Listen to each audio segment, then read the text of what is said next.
Bismillahirrahmanirrahim. Assalamualaikum warahmatullahi wabarakatuh. Halo adik-adik, kembali lagi bersama saya Alam Tamsi. Pada kesempatan ini kita sudah memasuki materi terkait dengan etika dalam dunia teknik. Untuk itu berikut penjelasan materinya.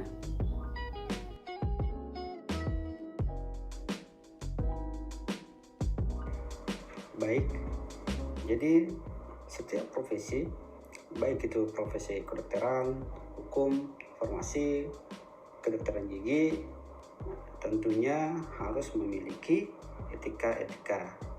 Nah, begitupun juga dengan teknik. Teknik juga merupakan suatu profesi, di mana setiap profesi itu tentunya seperti yang saya sebutkan tadi, bahwasanya profesi tersebut merupakan profesi yang memiliki etika. Nah, apa sebenarnya definisi dari profesi? Jadi, profesi adalah bidang pekerjaan yang dilandasi pendidikan dan keahlian tertentu. Nah, keahlian tertentu di sini adalah keterampilan tentunya, kemudian kejuruannya, dan sebagainya. Jadi, apa pentingnya etika dalam dunia teknik? Nah, tentunya insinyur dengan klien ini pasti ada hubungan di situ, baik itu secara tertulis maupun secara komunikasi atau lisan. Nah, di sini nantinya akan memberikan informasi terkait dengan keteknikan, ya, yang tentunya di mana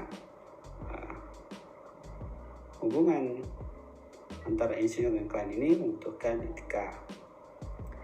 Nah, para insinyur ini mempunyai kewajiban yaitu etika teknik yang merupakan standar dan perilaku yang harus dipatuhi dan diikuti oleh semua insinyur nantinya atau sarjana teknik.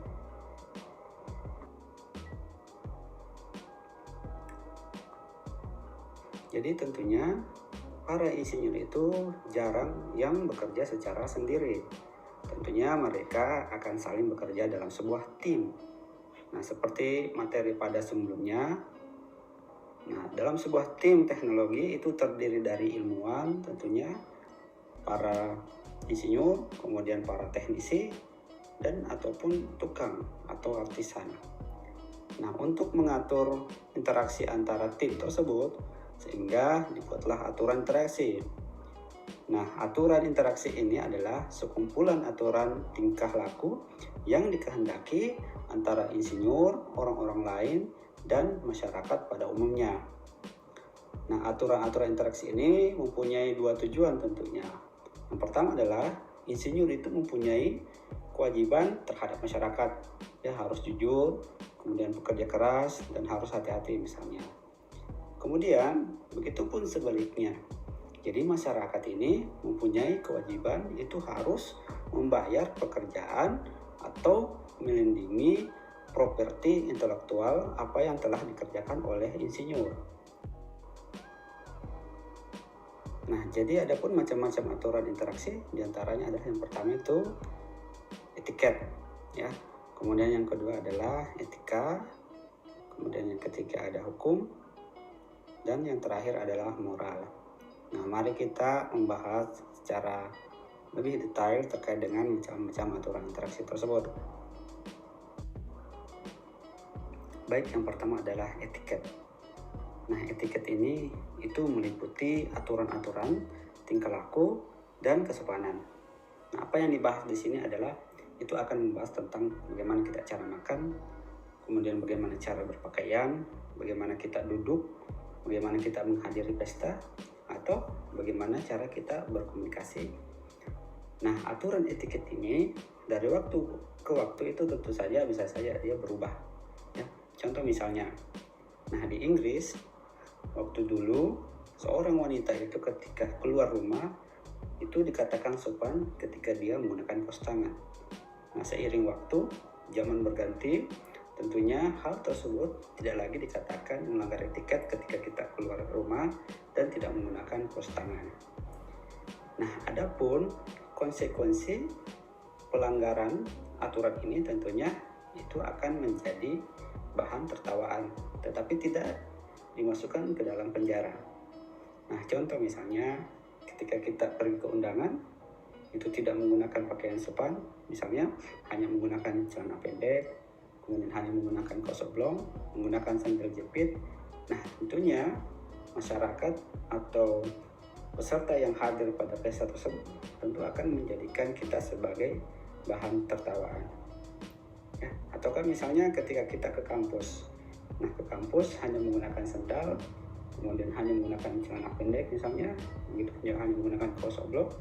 Nah, yang seharusnya kita harus menggunakan pakaian rapi ketika di kampus, itu akan menjadi bahan tertawaan oleh teman-teman mahasiswa. Nah, jadi itu adalah contoh dari etiket. Kemudian selanjutnya hukum. Nah, hukum di sini didefinisikan sebagai suatu sistem aturan yang dibuat oleh penguasa, masyarakat, ataupun adat yang ada di kelompok masyarakat tertentu. Nah, ketika kita melanggar hukum, tentunya akan ada sanksi terhadap pelanggar hukum tersebut.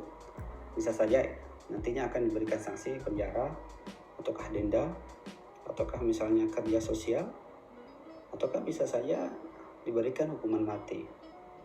Nah, setiap hukum masyarakat itu berbeda-beda.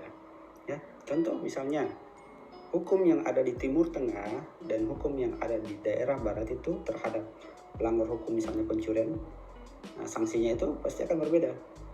Nah, kalau di Timur Tengah, sanksi untuk pencuri itu potong tangan. Nah, tetapi berbeda dengan misalnya di daerah Barat.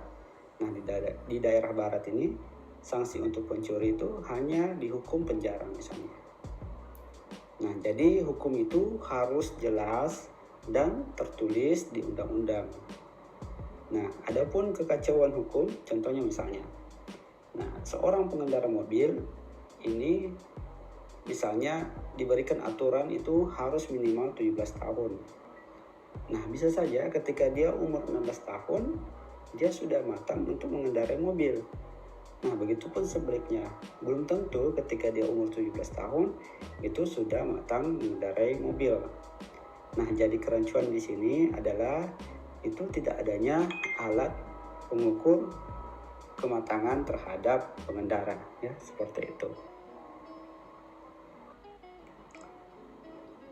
Kemudian selanjutnya adalah moral. Moral di sini didefinisikan sebagai standar benar dan salah yang diterima dan biasanya diterapkan pada tingkah laku pribadi.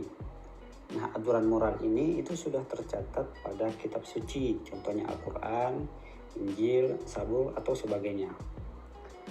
Nah, kita mengembangkan standar moral itu bisa saja berawal dari orang tua, ataukah dari latar belakang agama, ataukah dari kawan, ataukah dari media.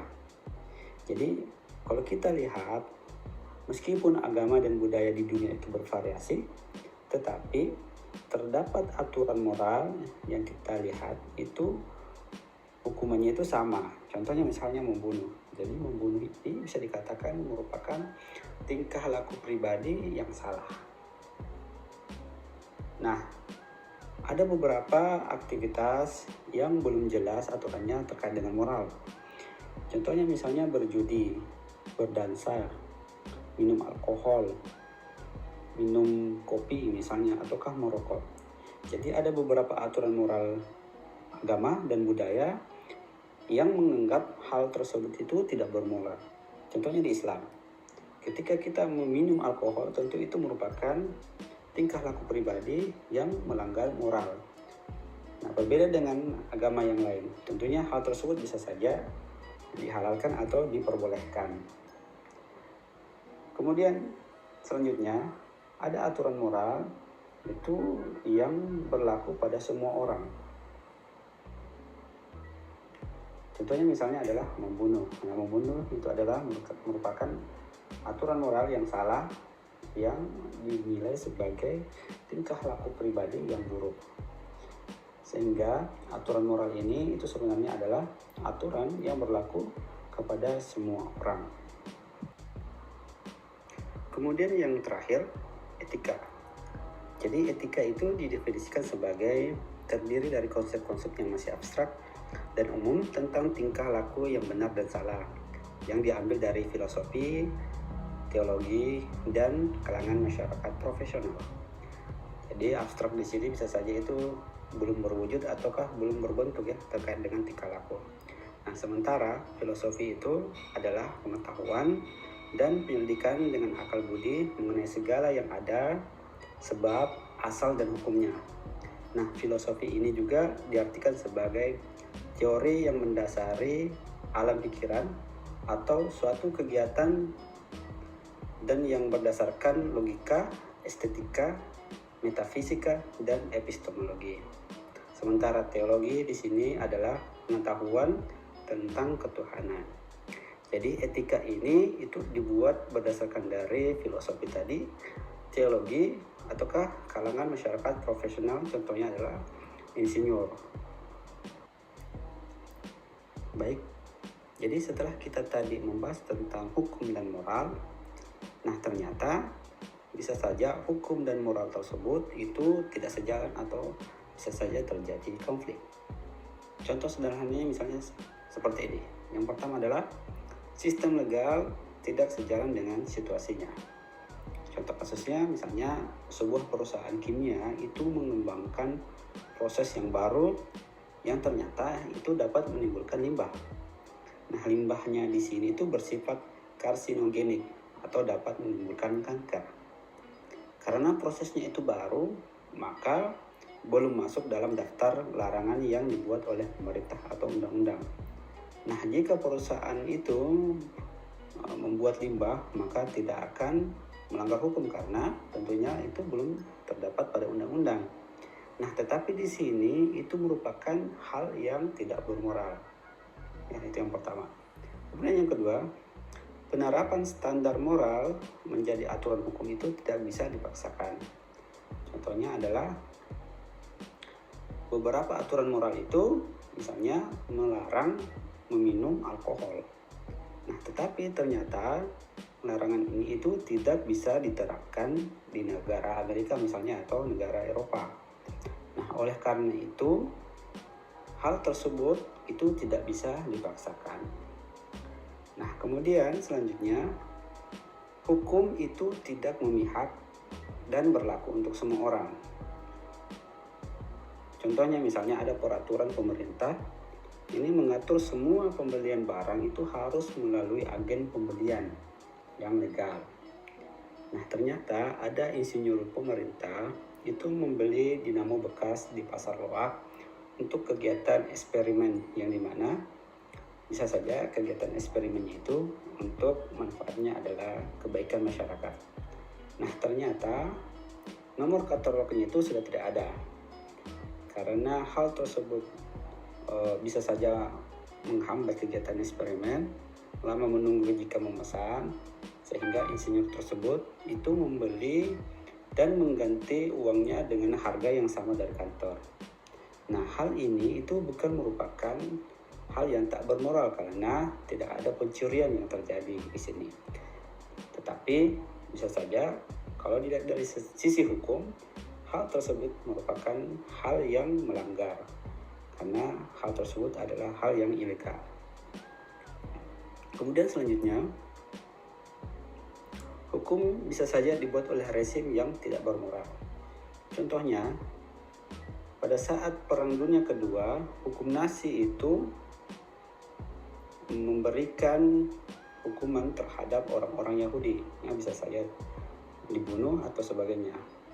Nah, karena hal tersebut merupakan hal yang melanggar aturan bermoral, sehingga banyak orang-orang ketika waktu itu di Jerman itu menyembunyikan ya orang-orang Yahudi, ya seperti itu. Kemudian selanjutnya yang terakhir, ya hukum harus mengatur perbuatan yang dapat dilihat. Nah, hal-hal yang tidak dapat dilihat itu tidak bisa diatur. Contohnya misalnya, jadi beberapa aturan moral itu terkait dengan berpikiran jelek itu sama sama dengan perbuatannya ya. Jadi ketika kita berpikiran jelek ya, berpikiran negatif terhadap sesuatu, nah itu sebenarnya adalah melanggar moral. Tapi bagaimana mungkin hukum bisa menulis larangan berpikir jelek karena hal tersebut itu tidak dapat dilihat ya. Jadi inilah konflik antara hukum dan moralitas.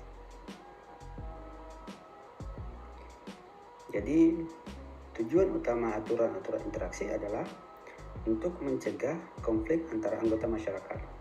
Contohnya di sini adalah aturan jalan pengendara mobil di jalan misalnya.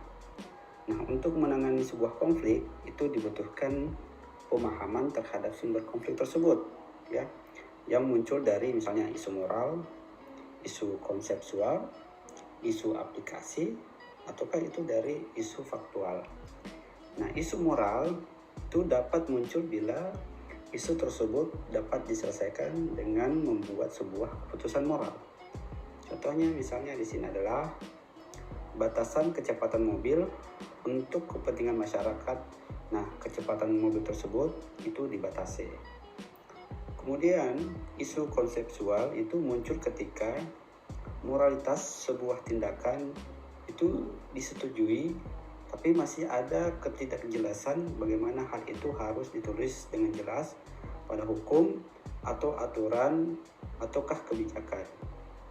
Contohnya misalnya, masyarakat itu setuju bahwa pengendara yang tidak bersalah itu harus dilindungi dari pengendara lain yang melaju terlalu cepat. Nah, isu konseptualnya adalah apa yang dimaksud dengan kecepatan yang berlebihan di sini. Nah, jadi itu adalah isu konseptual. Kemudian selanjutnya isu aplikasi. Nah, hasil dari suatu ketidakjelasan saat seseorang itu melanggar hukum atau aturan ataukah itu kebijakan. Nah, contohnya di sini adalah seorang pengendara itu tidak melebihi batas kecepatan pada rambu-rambu lalu lintas. Nah, kemudian ketika dia mengendarai kendaraan, dia terjatuh ketika hujan gerimis. Nah, isu aplikasinya di sini adalah apakah kondisi gerimis ini masuk dalam kondisi yang menyebabkan bahaya ataukah si pengendaranya sendiri. Itu adalah isu aplikasi. Kemudian yang terakhir adalah isu faktual. Nah, terjadi ketika suatu ketidakjelasan tentang apakah suatu fakta relevan dengan moral. Nah, maksudnya di sini contohnya adalah jika seorang itu mengendarai dan melaju misalnya melebihi batas kecepatan rambu-rambu 80 km per jam. Kemudian dihentikan oleh polisi. Nah, pengendara ini mengaku kecepatannya itu hanya 75 km per jam. Nah, konflik ini dapat diselesaikan dengan mencari data tambahannya atau data yang faktual. Contohnya adalah pengendara bisa menunjukkan bahwa senapan radar polisi tersebut itu mempunyai kesalahan dalam sisi pembacaan data. Ya, jadi itulah tadi ya isu-isu untuk menangani konflik. Kemudian selanjutnya adalah teori-teori moral. Nah, saya kasih ilustrasi terkait dengan teori moral. Jadi seorang insinyur itu misalnya bekerja di sebuah kota, membangun bangunan sebagai pengawas bangunan. Nah, ternyata insinyur itu yang membangun bangunan itu harus mengikuti aturan-aturan kota setempat. Contohnya misalnya di Palu, bangunan yang dibangun itu misalnya harus tahan terhadap gempa. Nah, ternyata pemborong itu menawarkan uang 100 juta agar diperbolehkan nantinya membangun bangunan yang bermutu jelek. Nah, dengan kualitas di bawah standar misalnya. Yang akan nantinya membuat kontraktor tersebut itu bisa berhemat sampai dengan 500 juta. Nah, pertanyaannya di sini adalah apakah boleh insinyur itu menerima uang suap tersebut? Teori moral yang pertama adalah egoisme etika. Nah, egoisme etika di sini didefinisikan sebagai teori moral yang menyatakan bahwa semua tindakan yang Anda lakukan itu merupakan tindakan moral yang didorong dari diri Anda. Contohnya misalnya, seorang perampok itu menyerang Anda dengan menggunakan pisau, dan Anda kemudian membunuh perampok tersebut karena membela diri atau melindungi diri. Maka, perbuatan Anda ini tak dianggap sebagai perbuatan yang tidak bermoral, karena tadi Anda melindungi diri sendiri. Kemudian, contoh yang lain adalah misalnya masyarakat yang cenderung terbiasa mengendalikan nafsunya untuk bertindak itu biasanya akan lebih sukses. Kemudian selanjutnya, orang yang egois dalam waktu lama atau yang panjang tentunya semakin lama tidak akan dihargai. Nah, terkait dengan contoh pengawas bangunan tadi, nah bila pengawas itu mengambil uang suap, maka hal tersebut itu tidak akan sepadan dengan kehilangan pekerjaan dan bisa menjadi tahanan. Kemudian teori moral yang selanjutnya adalah teori utilitarianisme. Jadi moral di sini didefinisikan sebagai segala sesuatu yang diperbuat sebagian besar bernilai baik untuk banyak orang. Nah, di sini ada rumus di mana fungsi objektif kegembiraan itu sama dengan total dari keuntungan dikali dengan pembuatnya dikurang dengan total dari kerugian dikali dengan pembuatnya.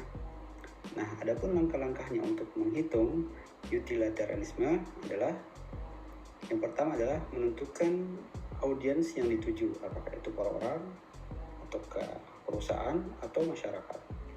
Kemudian selanjutnya, untuk setiap langkah itu harus ditentukan keuntungan dan kerugian ya pada audiens yang dituju. Kemudian yang ketiga, melakukan evaluasi fungsi objektif kegembiraan setiap langkah. Kemudian langkah yang keempat adalah pilih langkah yang memaksimalkan, sehingga nantinya ditentukanlah nilai fungsi objektif kegembiraan. Contoh terkait dengan pengawas bangunan tadi. Misalnya, si pengawas mengambil uang 100 juta, sementara si pemborong itu atau kontraktor itu mendapatkan 500 juta, tetapi kematian yang ditimbulkan akibat runtuhnya bangunan dihitung dengan sebagai kerugian. Nah, kerugian yang ditimbulkan itu tentunya akan menutupi keuntungannya, bahkan lebih.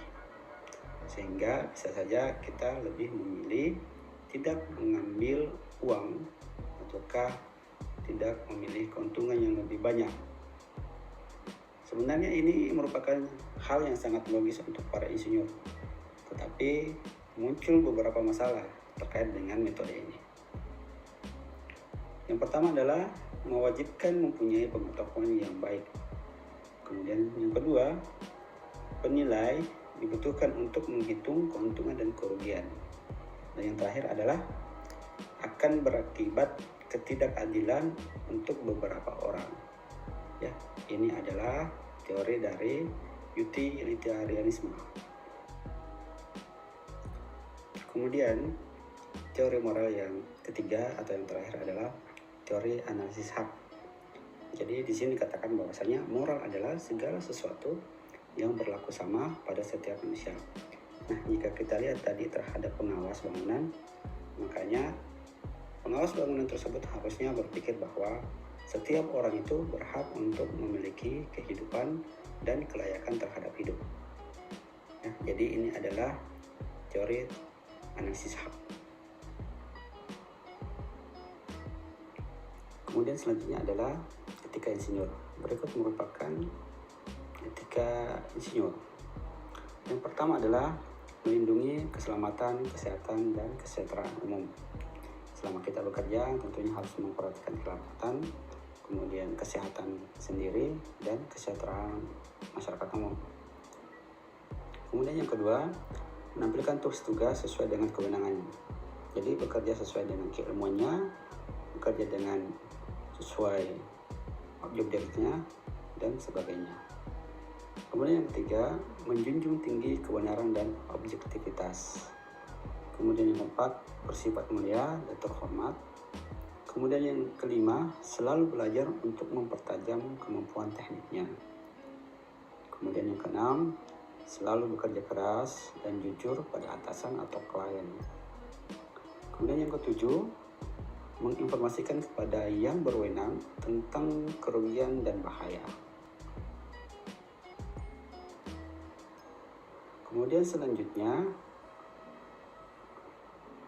yang kedelapan adalah ikut terlibat dalam masalah-masalah kemasyarakatan dan kewarganegaraan. Jadi memberikan solusi terhadap masyarakat lingkungan sekitar dan untuk negara atau bangsa. Kemudian yang kesembilan, melindungi lingkungan. Jadi seorang insinyur itu harus memperhatikan lingkungan untuk masa depan anak cucu kita. Kemudian yang 10, dilarang menerima sogok atau hadiah yang dapat mempengaruhi campur tangan pihak lain dalam keputusan teknik. Sama halnya dengan tadi terkait dengan standar kualitas bahan bangunan, ya, seharusnya seorang insinyur itu tidak menerima sogok. Kemudian yang 11, menjaga informasi rahasia atasan atau klien. Kemudian yang terakhir, hindari pertentangan kepentingan. Jadi menghindari terkait dengan politik atau sebagainya. Jadi itu adalah 12 etika insinyur yang perlu kita terapkan ketika kita sudah menjadi seorang sarjana teknik atau sudah menjadi seorang insinyur. Nah, berikut merupakan contoh video di mana terdapat pelanggaran teknik pada proyek pesawat ulang-alik. Ini merupakan pesawat ulang-alik Challenger, di mana pada waktu itu seorang engineer itu memberikan rekomendasi tidak melakukan peluncuran bila temperaturnya itu di bawah 53 derajat Fahrenheit, karena hal tersebut bisa mengakibatkan dempul pada sambungan roket ini bisa mengalami retakan pada suhu di bawah 53 derajat Fahrenheit. Nah, temperatur di sore hari itu berada pada titik beku dan di pagi hari itu berada pada suhu 53 derajat Fahrenheit. Nah, kemudian pimpinannya saat itu menyatakan keberdayaan terhadap Morton Toycol selaku perusahaan yang membuat roket pendorong.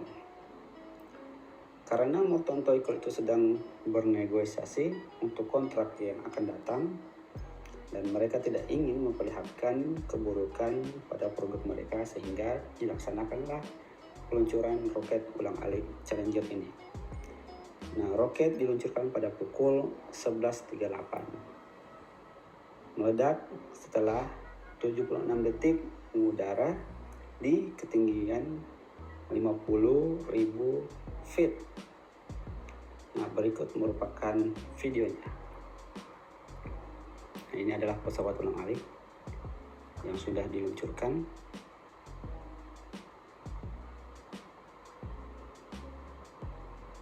Pada saat setelah 76 detik mengudara di ketinggian 50.000 feet atau 50.000 kaki, itu terjadi kebocoran pada salah satu pendorong roket. Ini videonya yang mengakibatkan pesawat ulang-alik tersebut itu mengalami kerusakan dan ledakan, dan seluruh astronotnya itu meninggal. Jadi ini adalah salah satu contoh di mana terjadinya pelanggaran terhadap etika teknik.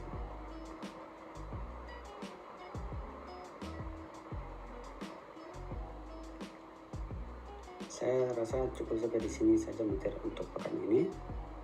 Harapannya adalah kalian sebagai seorang calon engineer, calon insinyur, itu nantinya ketika sudah menjadi seorang insinyur atau engineer harus mentaati etika insinyur. Karena etika tanpa ilmu itu sama dengan tidak baik. Ilmu tanpa etika juga tidak baik. Mempunyai ilmu dan mempunyai etika merupakan hal yang luar biasa. Saya rasa cukup sampai di sini saja. Terima kasih banyak atas perhatiannya. Wabillahi taufiq wal hidayah. Wassalamualaikum warahmatullahi wabarakatuh.